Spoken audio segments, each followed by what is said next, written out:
RBI ने repo rate में नहीं किया कोई बदलाव।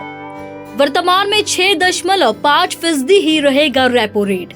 होम और कार लोन पर नहीं होगा कोई असर। आरबीआई के फैसले के बाद एसबीआई के शेयर में उछाल। आम आदमी को रिजर्व बैंक ऑफ इंडिया ने राहत दी है और अब उनकी जेब पर ईएमआई का बोझ नहीं पड़ा है। दरअसल रिजर्व बैंक ऑफ इंडिया ने इस बार भी रेपो रेट में किसी भी तरह का बदलाव नहीं किया है, जिसके कारण इस बार आपके मकान और कार की ईएमआई पर किसी भी तरह का असर नहीं होगा। Reserve bank governor Shaktikanta Das ने मौद्रिक नीति की समिति के बाद ये जानकारी दी।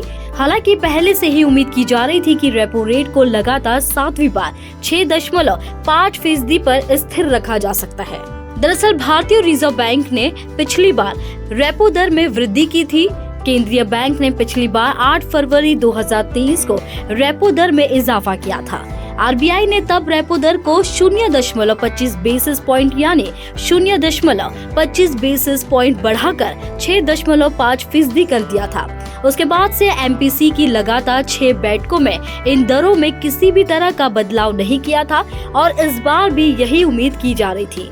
वित्त मंत्री निर्मला सीतारमण द्वारा अंतरिम बजट पेश करने के बाद आरबीआई एमपीसी की ये पहली बैठक थी।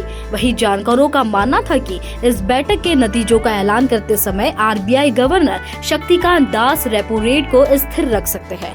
शक्तिकांत दास ने पहले ही संकेत दे दिए थे कि आने वाले साल में विकास दर 7% के आसपास रह सकती है और महंगाई दर औसतन 4.5% के आसपास रह सकती है। आइए अब हम आपको बताते हैं कि रेपो रेट क्या है। असल में रेपो दर वे रेट है जिस पर किसी देश का केंद्रीय बैंक धन की कमी होने पर वाणिज्यिक बैंकों को धन उधार देता है।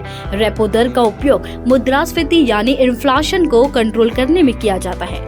बैंकों से लिए गए लोन की रेपो रेट के कारण ईएमआई में असर दिखाता है। अगर रेपो रेट में कटौती होती है तो आम लोगों के होम और कार लोन की ईएमआई घट जाती है और रेपो रेट बढ़ने पर कार और होम लोन की कीमतें बढ़ जाती है। रेपो रेट के कम या ज्यादा होने पर आम लोगों पर ही नहीं बल्कि शेयर बाजार में भी असर दिखता है, क्योंकि शेयर बाजार की भी इस पर कड़ी नजर होती है। केंद्रीय बैंक की ओर से की गई घोषणाओं का असर कई कंपनियों या बैंकिंग शेयरों पर साफ दिखता है और बैंक के फैसले के बाद शेयर बाजार में उछाल या गिरावट देखने को मिलती है। वहीं आज आरबीआई के फैसले के बाद सप्ताह के चौथे कारोबारी दिन शेयर बाजार शुरुआत में दोनों इंडेक्स हरे निशान पर ओपन हुए थे। आरबीआई के रेपो रेट में किसी भी तरह के बदलाव के बाद शेयर बाजार नीचे की तरफ गया। हालांकि ये शुरुआती दौर था। आरबीआई के फैसले के बाद एसबीआई के शेयरों में उछाल देखने को मिला है। मुंबई से कृषि भूमि के लिए गीतांजलि दलवी की रिपोर्ट।